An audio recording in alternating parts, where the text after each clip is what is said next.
Hello, How To Bob here, and it's time to clean out the dryer vent. So I'm going to be using the Lint Eater Pro.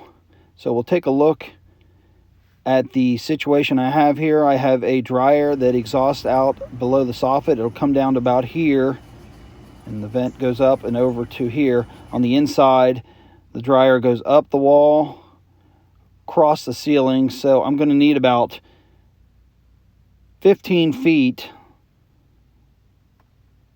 of the Lint Eater Pro flexible shaft. This is what the Lint Eater Pro comes with.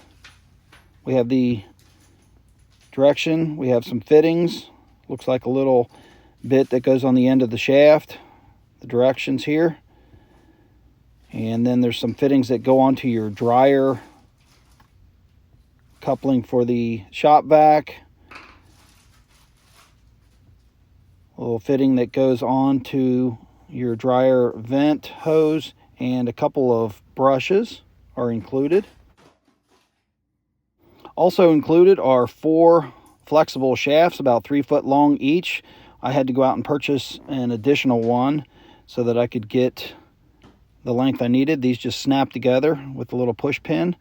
And I'm going to use my shop vac. You can see that it is now empty. That way we'll be able to see what I collect.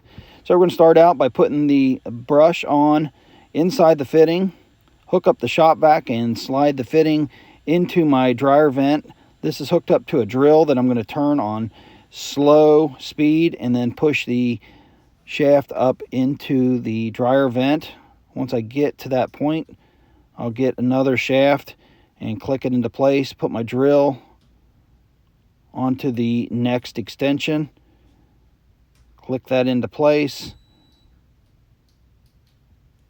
Once I get it clicked into place, I can turn my drill on, and the whole time I'm spinning the drill and putting the brush further in, I want the shop vac to be running, and I can slowly work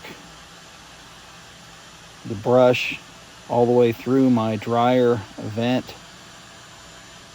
Got some work to do around this dryer vent, and I figured this was a good time. The dryer that I removed from here had an issue with the screen or the lint filter. It would let a lot of lint get past, so I'm kind of anxious to see how much is actually going to be removed by using the Lint Eater Pro.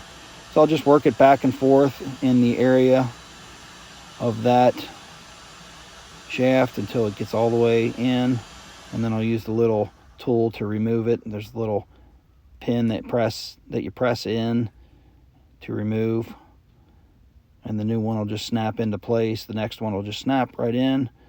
Hook my drill back up again and just keep pushing more of the brush deeper into the dryer vent with the vacuum running. Doesn't have to be at a high speed, just as long as the brush is spinning. And once I get all the way in with this shaft, then I can work it back and forth to make sure that I get a good clean dryer vent. And again, I'll have to add another shaft. I'll do this several times until I get all the way to the outside, and the brush won't go in any longer. So I'll lock my next extension onto the drill and start rotating with the vacuum running again, and push more of the brush into the dryer vent.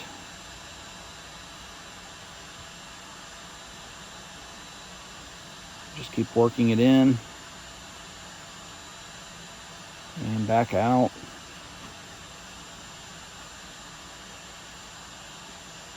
And then to make sure that I've got it all the way, I'm going to go outside with it running, and you can hear the brush hitting on the vent outside. So I know I've got it in deep enough so I can start to retract my brush out. So I'll start pulling it out with it running, and then I'll take each section off individually. And I'll start pulling all of them out until I get to the last one.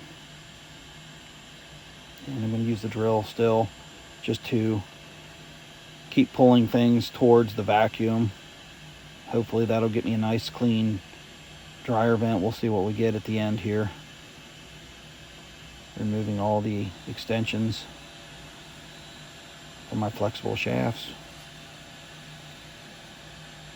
And we've got to the end, so I can pull, it looks pretty clean here. I can pull my attachment off, disconnect the brush, and let's take a look at the shop vac and see what we've actually collected.